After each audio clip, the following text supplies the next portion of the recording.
வயநாட்டில் நிலச்சரிவில் சிக்கியவர்களை மீட்கும் பணியில் தமிழர்கள் ஈடுபட்டுள்ளனர். இது தொடர்பான விவரங்களை செய்தியாளர் பாலவெற்றிவேலிடம் கேட்கலாம். பாலவெற்றிவேல், தொடர்ந்து மூன்றாவது நாளாக அங்கு மீட்பு பணிகள் துரிதமாக நடைபெற்று வருகின்றன. தமிழக அரசு சார்பிலும் தீயணைப்புத்துறையினர் அங்கு வந்திருக்கின்றார்கள். மேலும் தமிழகத்தைச் சேர்ந்த தன்னார்வலர்களும் ஈடுபட்டுள்ளனர். இந்த மீட்பு பணி எந்த அளவில் கை கொடுக்கிறது?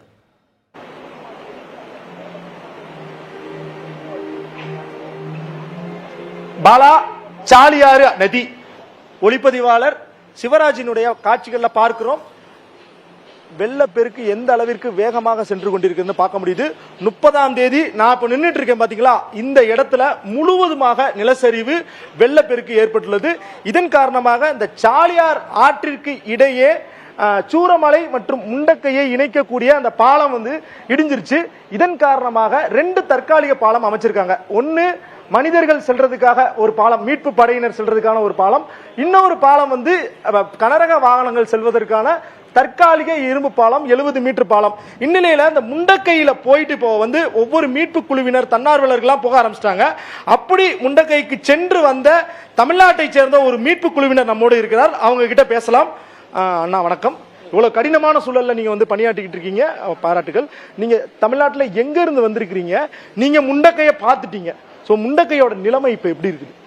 முண்டக்கையோட நிலைமை பாத்தீங்கன்னா கொஞ்சம் இதை ரேரா தாங்க இருக்கு. பூரா மழை இந்த 2 நாளா ஃபுல்லா இதை போயிட்டு இருக்கு. அந்த முண்டக்கையில பார்த்து ஒரு 30 பாடி வரைக்கும் கீழே வந்துருச்சு.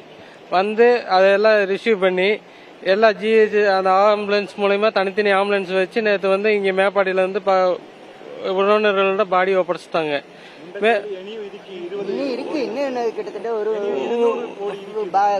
இன்னும் ஒரு 200 பாடிக்கு மேல அங்க இருக்கு அப்படிங்கிற தகவல் வந்துகிட்டு இருக்குது. நீங்க சொல்லுங்கண்ணா, நீங்க ஆல்ரெடி ஏற்கனவே முண்டக்கை போயிருக்கேன்னு. இப்போ அந்த இயற்கை பேரிடருக்கு முன் முண்டக்கை எப்படி இருந்தது, பின் எப்படி இருக்குது? முதல்ல ரொம்பவுமே நல்லா இருந்துச்சுங்க. இயற்கை பேரிடருக்கு முன்னாடி பாத்தீங்கன்னா இங்க மேல அந்த இதுல அந்த கிளாஸ் ஃப்ரிட்ஜ் எல்லாம் போட்டிருந்தாங்க இல்லைங்க. இந்த சைடெல்லாம் பார்த்தீங்கன்னா ரொம்ப இயற்கையாக சூப்பராக நல்லா இருக்கும். இப்போ பார்த்தீங்கன்னா எல்லாமே அடித்து மரங்க செடி கொடிகள்லாம் அடித்து ரொம்ப மோசமான சூழ்நிலையில் இருக்குது. வீடுகள் நிறைய சேதமடைஞ்சிருக்குது. அங்கேருந்து பள்ளி அது இது நிறைய விஷயங்கள் சேதமடைஞ்சிருக்குது. மொத்தமாகவே இந்த மண்ணில் கீழே அடியில் புதஞ்சிருக்கிறதா சொல்கிறாங்க. அது எப்படி, என்ன மாதிரி இருக்குது? அதான் இப்போ வீடோட வருது இல்லைங்க, மண்ணோட அடிச்சு வரையில அப்படியே அந்த வீட்டுக்குள்ள புதஞ்சிருந்தவங்கள நிறைய பேர் ரெஸ்கியூ பண்ணி எடுத்திருக்குது. அது இல்லாம இன்னுமே 200-250 பேருக்கு மேல உள்ள ஆளுங்க இருக்குங்க. அவங்க எல்லாம் இனி ரெஸ்கியூ பண்ணணும். இப்போ மீட்பு பணி நடந்துகிட்டே தான் இருக்குது இங்க உள்ள. ஆனா இப்போ நீங்க சொல்லுங்க, தொடர்ச்சியா மீட்பு பணி பண்ணும்போது வீடுகள்ல இருந்து தங்கம், அடுத்து அவங்களோட பாஸ்போர்ட், இந்த மாதிரி ஆதார், இந்த மாதிரி விவரங்கள்லாம் கூட எடுக்கிறாங்க. அதை நீங்க போய் என்ன பாக்குறீங்க? நம்மளை பொறுத்தவரை நாங்கள் போனப்போ அதிகமாக என்ன பாடிகள் மட்டுமல்ல, அவர்களுடைய குடும்பத்தில் என்னென்ன வாழ்வாதாரத்தில் வைத்திருந்தார்களோ அத்தனை பொருளுமே டோட்டலாக அடித்து வெளியே போயிடுச்சு. இப்போ நம்ம ஒவ்வொன்றா சேகரிச்சு கோல்டு, அவங்களுடைய பாஸ்போர்ட்டு, அவங்களுடைய ஆஸ்பத்திரிக்கு சம்மந்தப்பட்ட டாக்குமெண்ட்டுக, அவங்களுடைய வீட்டினுடைய டாக்குமெண்ட்டுக எல்லாமே டோட்டலாக இதில் புதஞ்சு இப்போ நம்ம தோண்ட ஒவ்வொன்றா வருது. இதில் அதிகமாக என்ன அப்படின்னு கேட்டிங்கன்னா, ஒவ்வொரு பாடியுமே முழுசா கிடைக்கிறது இல்லை. எல்லாமே பாத்தீங்கன்னா பாதி கை தனியா கால் தனியா, அந்த அளவுக்கு இரவு 1 மணிக்கு மேல அந்த தண்ணி வந்ததுனால கிட்டத்தட்ட அந்த பக்கம் பாத்தீங்கன்னா ஒரு 100 குடும்பம், அந்த சைடு இன்னும் கொஞ்சம் ஒரு 6 கிலோமீட்டர் தள்ளி போயிட்டீங்கன்னா அந்த பக்கம் மிகப்பெரிய சேதாரமா இருக்குது. எப்படின்னு என்ன, பாறையெல்லாம் உருண்டு டோட்டலாவே எப்படின்னா ஒரு 10 அடி 12 அடி அளவுக்கு மண் பூரா வீடுகளையும் அங்க ஹாஸ்பிட்டலுங்க, அது போக ஸ்கூல் இருந்தது எல்லாம் டோட்டலாவே மண்ணோட மண்ணா புதஞ்சிருச்சு. பாலத்தை நிறைய பாலம், சின்ன சின்ன பாலம் இருந்தது பாத்தீங்கன்னா. இதே கிட்டத்தட்ட 100 அடி பாலம். இந்த 100 அடி பாலமே பாத்தீங்கன்னா இன்னைக்கு பாத்தீங்கன்னா அந்த 100 அடி பாலமே கண்ணுக்கு தெரியல, பூரா சேதாரமாயி சுத்தமா போயிருச்சு. இதுக்கப்புறம் ஒரு 50 அடி பாலம் இருக்கு, அதுவும் போயிருக்கு. அந்த பக்கம் பாலம் எல்லாம் எதுவுமே கிடையாது. நம்ம தமிழ்நாட்டை பொறுத்தவரையும் தமிழ்நாடு அரசு சார்பா மீட்பு குழுவினரும் அழைத்து வைக்கப்பட்டிருக்காங்க. நீங்க உங்களை மாதிரி தன்னார்வலரும் இருக்கீங்க. நீங்க என்ன மாதிரியான பணி மேற்கொண்டு வரீங்க நேத்துல இருந்து? நாங்க நேத்துல இருந்து பாத்தீங்கன்னா கீழே இருக்கக்கூடிய இங்க இருந்து அடிச்சுட்டு போய் நாங்க பந்தலூர்ல இருந்து பிக்கப் பண்ணி கிட்டத்தட்ட ஒரு 10-30 ஆம்புலன்ஸோட ஒவ்வொரு பாடி ஒரு ஆம்புலன்ஸ்ல கொடுத்தாங்க. அப்ப நம்ம ஒரு பாடியை எடுத்துட்டு கொண்டு இவங்கள்ட்ட இங்க கொண்டு மேப்பாடியில கொண்டு இங்க அவங்கள டிராவல் பண்ணி கிட்டத்தட்ட எத்தனை 70 கிலோமீட்டர் வரையும் அந்த உடல்லாம் அடிச்சு கொண்டு போய் தனித்தனியா சின்ன நம்ம அந்த இதெல்லாம் ஒன்று சேர்த்தி அந்த பாடியை கொண்டு வந்து இங்கே கொண்டு வந்து ஒப்படைச்சிருக்கிறோம். அதுபோக எங்களால முடிஞ்சதுன்னு இல்லை, தீயணைப்பணையர் இங்கே இருக்காங்க தமிழ்நாட்டை சேர்ந்தவங்க, பைசிரிஸ்காரங்க, தன்னாளர்களுங்க, எஸ்டிபிக்காரங்க மற்றும் சமூக சேவையாளர்கள் நிறைய இருக்காங்க தமிழ்நாட்டை சேர்ந்தவங்க. மிகவும் வந்து இறங்கி போல்டாக வேலை செய்கிறாங்க. ஆனால் என்னதான் வேலை செஞ்சாலும் ஒரு காலை இப்படின்னு வச்சா அப்படின்னா இடுப்பளவு வரை அந்த சேறு உள்ள இழுத்துட்டு போகுது. மண் அப்படி உள்ள காலை வச்சோம்னா அடுத்த ஆள் வந்து தூக்கி விட்டா மட்டும்தான் எடுக்க முடியும். அந்த மாதிரியான அளவுக்கு இங்கே வந்து ரொம்ப ஒரு பயங்கரமான ஒரு நிலையில தான் இருக்குது, சேதமாக இருக்குது. ஆனால் குடும்பங்கள்னு கணக்கெடுத்தா ஒவ்வொரு பகுதியிலையும் பார்த்தீங்கன்னா கிட்டத்தட்ட வந்து 300 குடும்பம் 200 குடும்பம் இந்த பாடியில் இந்த எஸ்டேட்டில் வேலை செஞ்சவங்க, கிட்டத்தட்ட 40 ஆண்டுகளமா 50 ஆண்டுகளமா வேலை செஞ்சவங்க. ஆனால் இன்னைக்கு அவங்கெல்லாம் இன்னைக்கு அட்ரஸ் இல்லாமல் போயிட்டாங்க. மனசுக்கு வேதனையா இருக்குது. தமிழ் குடும்பமே கிட்டத்தட்ட ஒரு 50-60 குடும்பத்தில் இருக்குது, அவங்களே காணோம். இப்போ எல்லாம் நாங்கள் வந்து பார்க்கும்போது தான் எங்களுக்கு தெரிஞ்சது இவ்வளோ விஷயம் நடந்திருக்குதுன்னு. எங்களுக்கு தன்னார்வலர்கள் நிறைய இங்க இருக்கிறவங்களும் நிறைய உதவி செய்யறாங்க, ஹெல்ப் பண்றாங்க. தன்னார்வலர்கள் மட்டும் இல்லாம ராணுவத்தினர், மீட்பு படையினர் இருக்காங்க. அவங்களுக்கு தேவையான சில அடிப்படை விஷயம் உணவெல்லாம் அவங்களுக்கு கிடைக்குதா? என்ன பண்றீங்க நீங்க அதுக்கு? அவங்களுக்கெல்லாம் வந்து எங்களுக்கு இருக்குதோ இல்லையோ அவங்களுக்கு முதல்ல வந்து எல்லாருமே அந்த மிலிட்ரிக்காரங்களுக்கு, அது போக வந்து ஃபயர் சர்வீஸ்காரங்களுக்கு, ராணுவ படையங்களுக்கு, இவங்களுக்கு எல்லாத்துக்குமே வந்து என்னன்னா ஃபுட்டும் சரி அவங்களுடைய தேவையும் சரி எல்லாமே கிடைக்குது. தமிழ்நாட்டைச் சேர்ந்த தன்னார்வலர்கள் மீட்பு பணியில் ஈடுபட்டுள்ளனர். அவர்கள் விவரிக்கும் காட்சிகளை நாம் பார்த்தோம். அவருடன் செய்தியாளர் பாலவெற்றிவேலும் கலந்துரையாடினார். தற்போதைய தகவல்களுக்கு நன்றி பாலவெற்றிவேல். தொடர்ந்து தற்போது செய்தியாளர் சுதீஷ் வயநாட்டின் சாலியாற்றில் களத்தில் உள்ளார். அவரிடம் கேட்போம். சுதீஷ், அங்கு இதுவரை 83 பேரின் உடல்கள் மீட்கப்பட்டுள்ளன. பலரின் உடல்கள் பல கிலோமீட்டர் தூரத்திற்கு அடித்துச் செல்லப்பட்டுள்ளதாக கூறப்படுகிறது.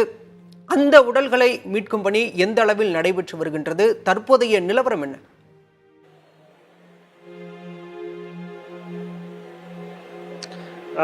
அதாவது சூரமலை மற்றும் முண்டக்கை பகுதியில் நீர் வழியாக அடித்துச் செல்லப்பட்ட, ஆற்றில் அடித்துச் செல்லப்பட்ட உடல்களை தேடும் பணிதான் தீவிரப்படுத்தப்பட்டிருக்கிறது.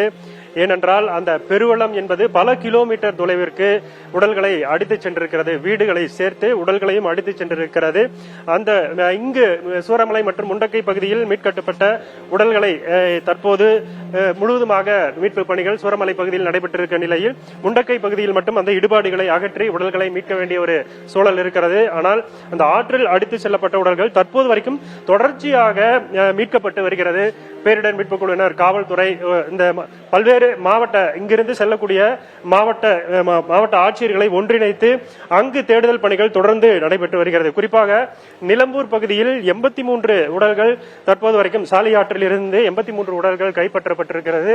அந்த மீட்பு பணிகள் தற்போது வரைக்கும் அந்த ஆற்றுப்படுகையில் உடல்களை மீட்கக்கூடிய பணிகள் தொடர்ச்சியாக நடைபெற்று வருகிறது. நாம் தற்போது மேப்பாடி மருத்துவமனையில் இருக்கிறோம். இங்கு இந்த சுகாதார நிலையம் முழுவதுமாக உடற்கூறு ஆய்வு மருத்துவமனையாக மாற்றப்பட்டிருக்கக்கூடிய காட்சிகளை தான் பார்க்கிறோம். 4 பிரிவுகளாக இந்த கட்டிடங்கள் பிரிக்கப்பட்டிருக்கிறது. தற்போது நாம் இங்கே பார்க்கக்கூடிய இந்த கட்டிடம் என்பது மீட்டு வரக்கூடிய உடல்களை இங்கு அடுக்கி வைத்து கழுவிய பிறகு இந்த அடுத்த கட்டடத்திற்கு எடுத்துச் செல்கிறார்கள். இங்கு டேபிள்கள் வைக்கப்பட்டிருக்கிறது. இந்த டேபிள்களில் உடல்கள் அடையாளம் காண்பதற்காக இங்கு அடுக்கி வைக்கப்படுகிறது. இங்கு உறவினர்களை இழந்தவர்கள், அவர்களுடைய உறவினர்கள் அதிகம் பேர் இருக்கிறார்கள்.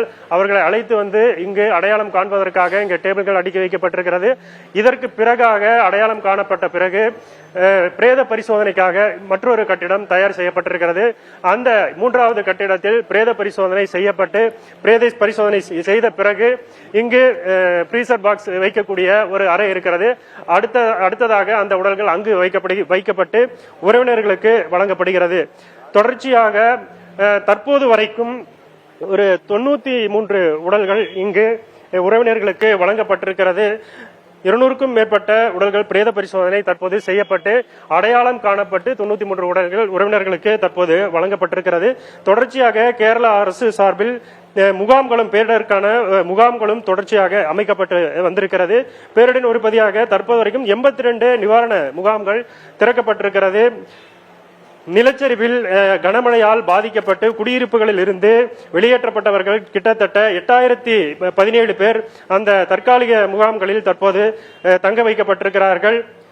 மேலும் சூரமலை மற்றும் முண்டக்கை நிலச்சரிவில் 350க்கும் மேற்பட்ட வீடுகளை காணவில்லை என்ற ஒரு தகவல் கிடைத்திருக்கிறது.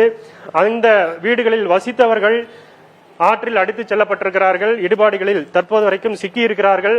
அவர்களை மீட்கும் பணிதான் தற்போது வரைக்கும் தொடர்ச்சியாக அந்த பேரிடர் மீட்பு குழுவால் தீவிரப்படுத்தப்பட்டிருக்கிறது. ஒருபுறம் முண்டக்கை பகுதிக்கு செல்வதற்கான அந்த பாலம் அமைக்கும் பணி தீவிரப்படுத்தப்பட்டு அங்கே அந்த கனரக வாகனங்களை எடுத்துச் செல்வதற்கான பணிகளும் தொடர்ச்சியாக நடைபெற்று வருகிறது. குறிப்பாக உடல்களை தேடும் பணிதான் தீவிரப்படுத்தப்பட்டிருக்கிறது.